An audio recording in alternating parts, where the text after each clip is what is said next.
Hey guys, welcome back to Team D TV, and we have another episode of our Bicol edition.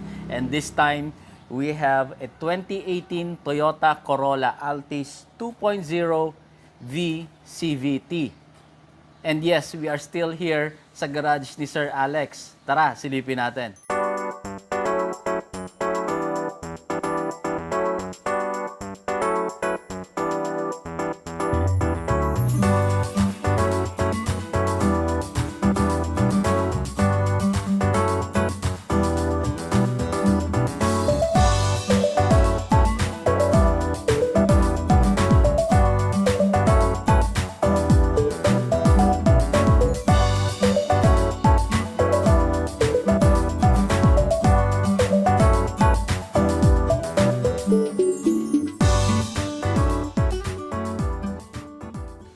Okay, sa lahat ng mga kotse dito ngayon available sa garage ni Sir Alex is ito ang pinaka-paborito ko so far. Alright? Binibiro ko nga si Sir Alex eh. Sabi ko, ito yung ang tawag ko dito, kotseng binata. Kasi look at that. Very classic, especially nung mga panahon namin. Naka wrap around skirt, right? Pero hindi yan lowered, stock suspension yan, stock height. Naka Michelin Primacy. And tira mo naman, parang clear glass lang, ang linis-linis tingnan. Masisilip mo sa loob. Ayan, naka-leather seat and very clean, 'di ba? Hindi exaggerated. Very clean lang ang setup. Right? Walang masyadong accessories. Stock spoiler. Kaya sabi ko, parang poging-pogi tayo pag nakaupo ka diyan sa loob eh, no? Ayan, no? Noong mga panahon namin, ang gwapo mo tingnan, nakaupo ka sa ganyan, ang linis, kitang-kita ka from outside, and laging malinis yung kotse mo. So, this is white pearl, alright? Nahilamos na to or na-wash over na to dito sa paint shop ni Sir Alex. And tara, lapitan natin. I'll give you a closer shot para makita nyo kung gaano kaganda, gaano kalinis yung pagkakagawa ng wash over. Okay, umpisa natin dito sa front. Ayan, ang linis. Even pagdating dito sa skirt. Ayan o. Malinis. Okay? Meron lang konting gas-gas dito, very minor sa headlight, pero hindi siya crack, hindi siya basag, hindi pinapasok ng water. Ayan. Ang linis. Ayan, ilapit ko yung camera para makita nyo mabuti. Ayan. Okay? And then, stock Toyota skirt to. Okay?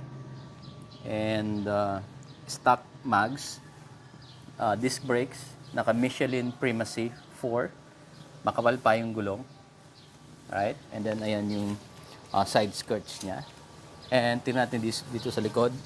So Michelin Primacy din 225, 45, 17 disc brakes. So lahat yan Michelin Primacy, hindi yan chapsoy. Alam niyo yung jargon ng mga sa buy and sell, di ba? Pag sinabing chapsoy, pare-pareho ng size, pero iba-ibang brand. So, sige, ikutin natin para patunayan ko sa inyo na correct nga. So, ayan, Michelin Primacy, same size, disc brake, and dito naman sa front, ulit, sa left side, Michelin Primacy. Plate number ending 8, meaning coding siya ng Thursday, right? And then, tara, silipin natin yung headlight. So, turn signal is halogen, may LED ka dito na DRL, and LED rin yung headlight, and then LED rin yung fog light. So, yung color niya is more on the white side. I'm just guessing baka feeling ko mga 6,000 Kelvin yan. So, ayan ang itsura niya. So, mayroon din siyang turn signal dito sa side mirror, and eto, bigyan ko kayo ulit ng another angle, ng another perspective ng gilid niya. Ayan, para ma-appreciate nyo kung gaano kaganda yung pagkaka-wash over. Ayan. And then dito naman sa left side, ayan, tingnan nyo.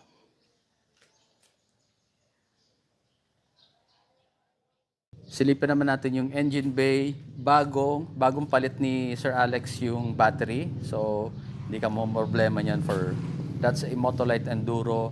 I think ang guarantee nito is mga 16-18 months. And ayan, malinis ang engine. Well, when I say malinis, I'm referring to Yung mga tornilyo niya, mapapansin nyo naman. Pag bibili kayo ng second hand, I would advise you to bring your own mechanic. Kasi isa dyan sa mga titingnan mo, kapag medyo marunong ka tumingin ng engine, makikita mo kung nabuksan na.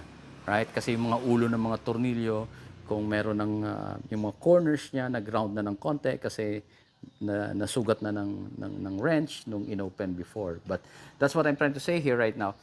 Yung mga tornilyo niya, sariwa pa. So, kaya nasabi kong malinis. Well, in terms of malinis, literal na malinis, yeah, medyo maalikabok lang, of course. Okay? Kasi panay ang, medyo maulan dito ngayon sa Bicol. So, kaya yung mga sasakyan dito, hindi mo ma-expect right now na maging super linis. Unless masipag ka mag-car wash like every day. So, andyan yung ABS module, the radiator, ang luwag-luwag ng space dito. Ayan. Nice, malinis, malinis. And then yung wiper, napalitan na rin, brand new na yan. So for this generation, facelifted na siya. So ito na yata yung last na version ng 2.0 engine. Kasi yung next generation ito, yung mga 1.8 na. But for this generation, facelifted na. I think ito na yung pinakagwapo na version, pinaka-last release na nila.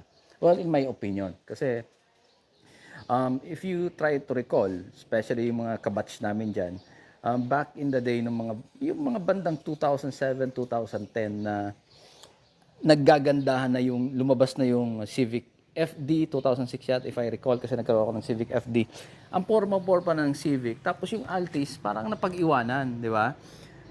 Then later, humabol na rin sila and naging sporty na rin. And eto na yung version na, para sa akin, masasabi kong nakahabol na sila. Kasi, di ba, si Toyota minsan mabagal mag-upgrade ng design. But then si Civic naman ngayon, medyo ibang usapan na rin kasi sobrang haba na, sobrang lapad, di ba? But eto si Corolla Altis, parang classic ang dating niya sa akin eh. Lalo na yung ganitong pagkakasetup na simple lang, malinis tingnan. Bago tayo pumasok sa loob, pakita ko lang sa inyo that the two original key fobs are available. Ayan, eto. So, there are four buttons. So, lock, unlock, tapos trunk, and panic button. Right? So, subukan natin. Lock. Ayun. And then, unlock. Ayan. And then, tingnan natin kung gumagana yung pag-open ng trunk. Press and hold. Ayun. Nice. And, sige, sarado natin. Panic button. Ayun. Okay, buti lang naalala ko yung tunog. Munti ko nang hindi mabanggit. Naka-Europa Bosch. Naka-Bosch Europa horn na rin pala to. Ayan.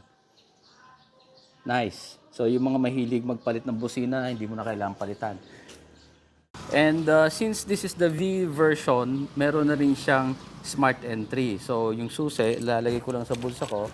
And then as we approach, meron na siyang auto unlock. Ayan. Okay? And then, let's say paalis ka, you want to lock it, dito ka lang magpe-press. Ayan. Nakalock na siya. Okay? Tara, pasok tayo sa loob. Sorry guys, di ko sure kung may naririnig kayong background noise. May nagpe-pray kasi Holy Week eh. Alright, so, ang ganda ng interior. Look at that.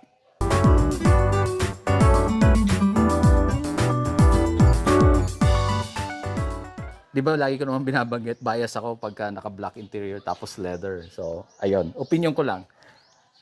Okay, so, tara, tingnan natin. This is soft touch. Soft touch material, parang leather. Yeah, leather, hindi siya plastic.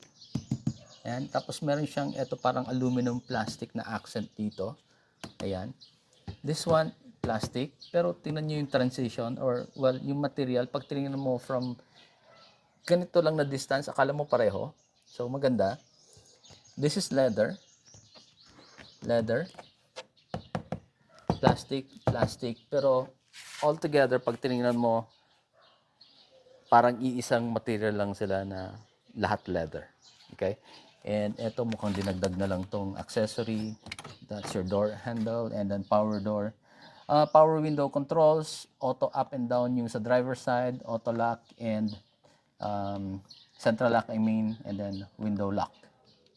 Okay, tara pasok tayo, and then mapapansin nyo meron ditong step seal that says Corolla. Hindi na to stock, dinagdag na lang tong accessory ni Sir Alex. Okay, and of course ito stock upholstery to, hindi to seat cover lang. And yeah, maganda pa. Merong white stitching. Unlike yung tinignan natin last time, at actually andun lang sa likod yung Wigo, ano lang yon, seat cover lang yon. Ito, upholstery talaga. And ayan.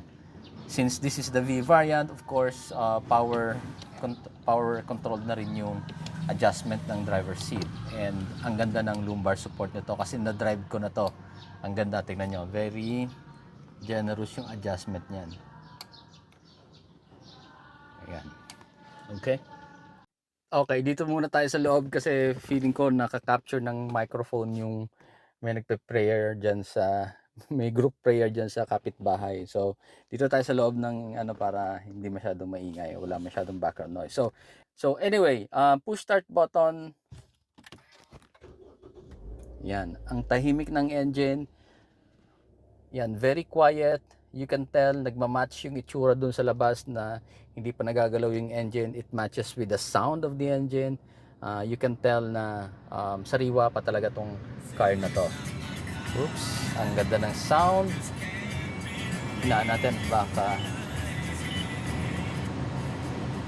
mag-violate tayo ng ma-restrict tayo because of the music piracy. So ayan, ang lakas ng aircon. And again, I just want to mention, experience ko talaga sa mga Toyota cars, even yung mga 10-15 years ago na models, in comparison to other models, I mean other brands, napansin ko talaga ang mga stock speakers ng Toyota maganda tumunog. Okay, so here sa instrument cluster, blue yung LED color niya, and I like it. Maganda sa mata, malamig sa mata. And then there's your RPM, there's your temperature gauge, and ayan, meron kang multi-information here. And then the odometer, ang tinakbo na nito is 75,000 kilometers, but it doesn't feel like 75 na siya. Very sariwa pa rin.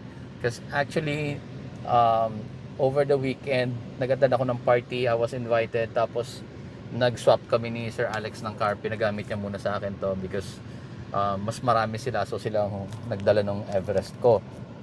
So I had a chance to drive this from Legazpi to Tabaco, and that's I think about 25 to 26 kilometers gabi, and very good yung experience ko. Ang ganda ng takbo considering na this is CVT. Ang sarap ng experience, para siyang hindi CVT. Speaking of CVT, if you remember guys, kung napanood nyo yung review ko doon sa Hyundai Stargazer X ba yun? Or was it the Castain? Sorry, di ko masyado ma-recall. Basta Hyundai na naka-IVT. Alright? Iba yung version ng Hyundai. IVT ang tawag nila. And I said na so far, yun yung pinakamasarap na na-drive ko na CVT. Pero ngayon na na-drive ko tong Altis na 2018, medyo older na siya, medyo similar dun sa IVT, iba ang response.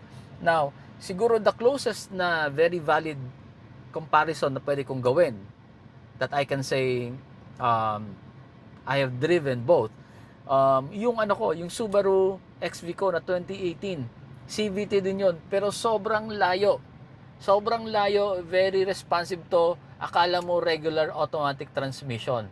Okay? Kaya lang wala lang tayong chance ngayon mag-test drive. Pero believe me, sobrang layo. 2018 din yung CVT ko. Then they should be about the same age, the same technology.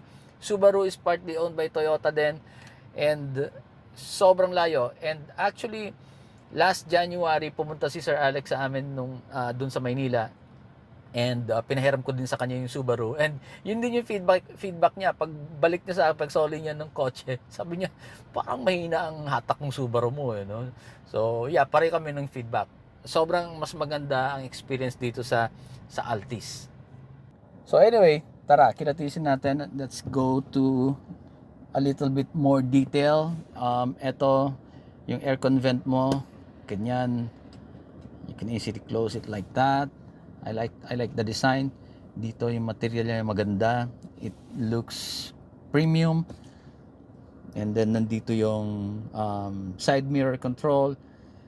You have a switch to turn off your parking sensors, and then to turn off your traction control. Moving up here sa dashboard. Oh, teka. Ayan, pakita ko lang since nandiyan na rin lang tayo. May Twitter siya. Ang ganda ng sound nito. So, okay, moving up here. Soft touch material, leather. Hindi siya plastic. And then, ayan, dinagdag na lang na accessories yun ni Sir Alex, yung TPMS, tire pressure monitoring system. And maganda. Gusto ko yung V variant. Ang ganda. Premium yung feeling niya. And then eto, plastic, pero pag tingnan mo sa malayo, hindi siya mukhang plastic. Even pag hinawakan mo, it doesn't really feel very plasticky. Alright? And then, meron pa, ito ang ganda, nagpapadagdag sa itsura niya na premium siya. Yung leather dito. Ayan. And then, your glove compartment, slow open. Saucy. And ayan, leather, and then bottle holder, and some storage here. Gusto ko talaga yung leather niya, parang classic na parang may pagka-retro. Yung, alam mo yon, yung feel na feel mong, alam mong gamit na siya, di ba? Of course, 2018 to. Pero, alam mo yung wrinkle niya, parang the more na nagkaroon siya ng wrinkle, parang naging mas maganda siya. Parang nakita mo na matibay yung klase ng leather. Ayan. And then, dito sa likod, ayan. Maganda. So, back here sa center, meron kang clock dito, aircon vent. Wow, ang lamig. Anong oras na? It's now, ba't na pala yung phone ko? I think it's around, ba yan? Saan pa ako tumitingin? Nandito pala, sorry guys. Ayan, 2:30. So, medyo mainit pa. And, ayan, so, andito yung hazard button mo. And then, this is your touchscreen entertainment system. So audio, I don't think meron tong I don't think meron tong Apple CarPlay and Android Auto, parang wala siya. And then ayan, aircon control, black piano finish, same as here.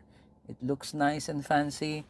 Meron kang cigarette plug dito, 12 volts, maximum of 120 watts, and then meron ka ding USB port for your audio, and meron ka ditong auxiliary 3.5 mm na connection din.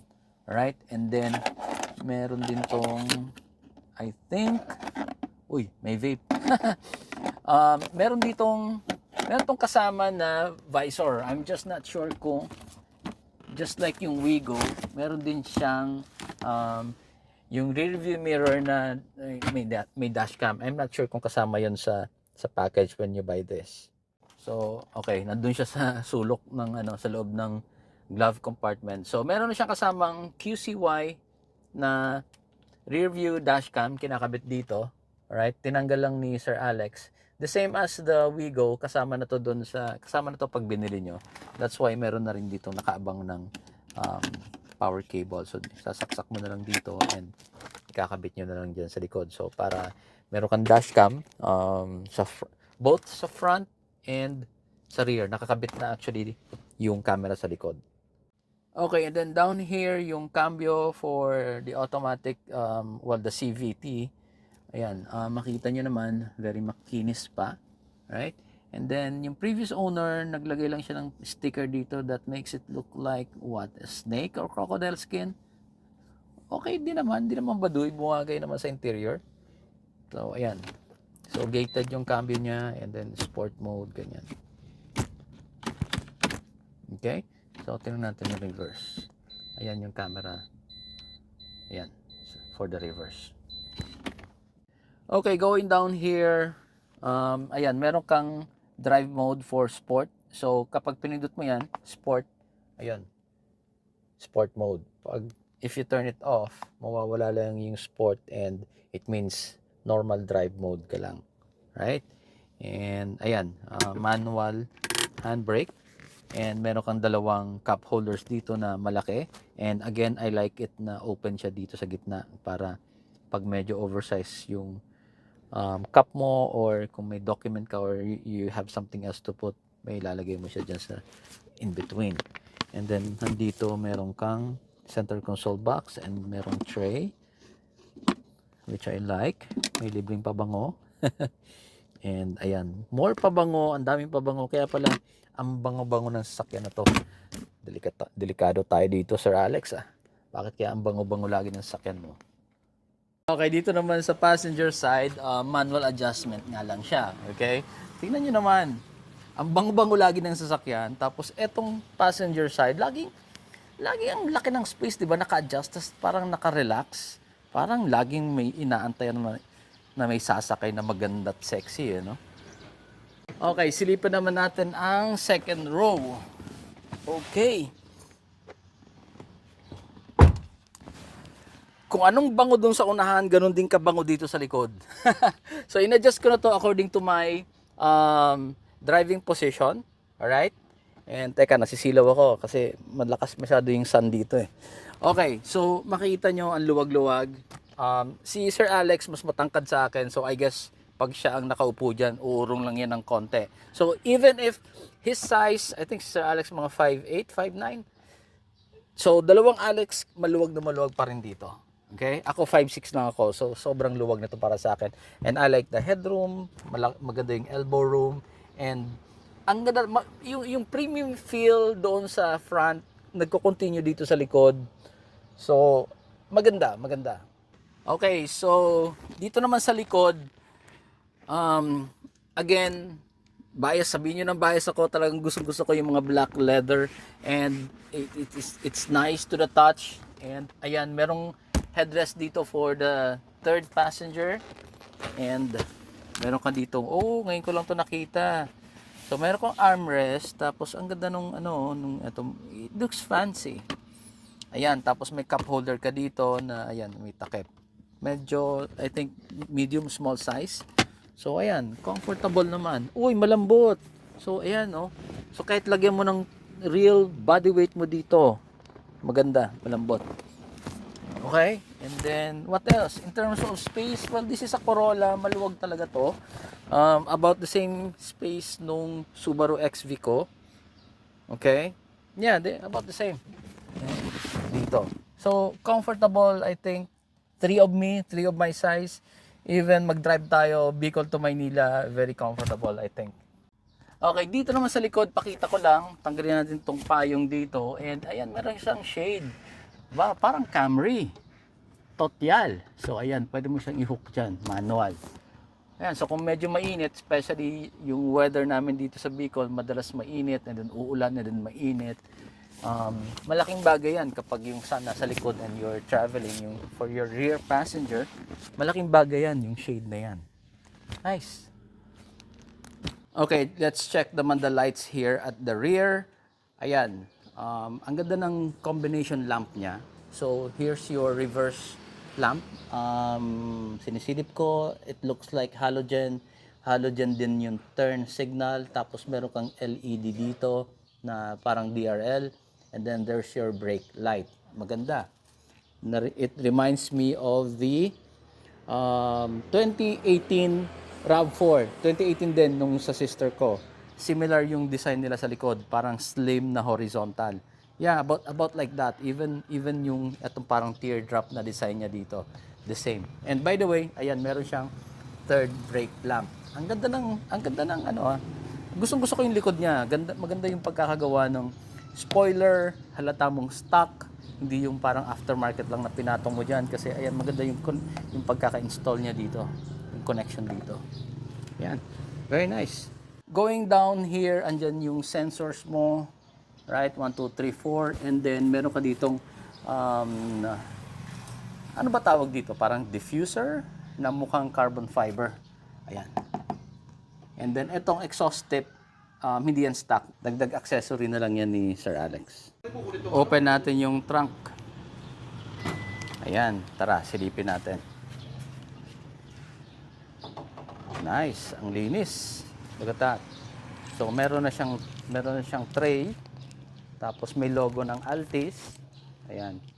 And then ito, meron siyang emergency kit. So andyan yung EWD, early warning device. And then under the tray, silipin natin. Wow! Andito pa pala may mga extra matting. So kasama to sa benta, no?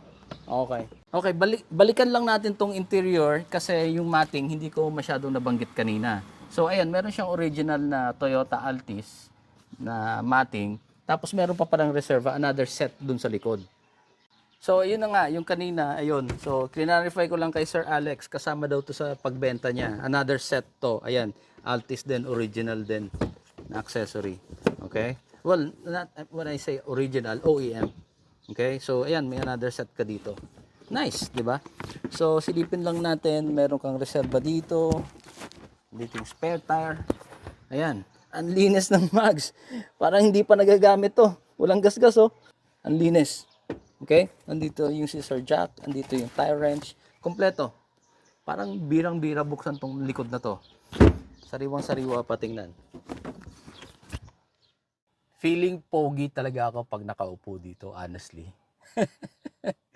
Especially yung mga ka-age namin ni Sir Alex. Ito yung mga cars noon, nung mga binata kami na gusto mo naka-skirt, medyo lowered, pero again, dito lowered stock suspension to, tapos naka-leather ka, malinis yung mga salamin, kita ka sa loob, gwapong-gwapo. So anyway guys, binibenta to ni Sir Alex, ilalagay ko dyan sa description yung contact number niya, kayo na lang po mag-usap kung magkano yung asking price niya. Madali ka usap si Sir Alex, mag-negotiate na lang kayo. So this car is located in Tabaco City. So if you are in the Albay area and you are interested, pwede nyo siguro siyang i-meet up somewhere. And if you are a serious buyer, pwede rin niya tong dalhin sa Maynila and i-deliver niya doon sa inyo. So kayo na lang po mag-usap ni Sir Alex. Again, ilalagay ko yung number niya dyan sa description. Alright guys? So, I hope you like the video. And again, thank you for watching. Always drive safe. Bye. If you like this video, please do not forget to subscribe to our YouTube channel. We are also on Facebook. Please like and follow our page.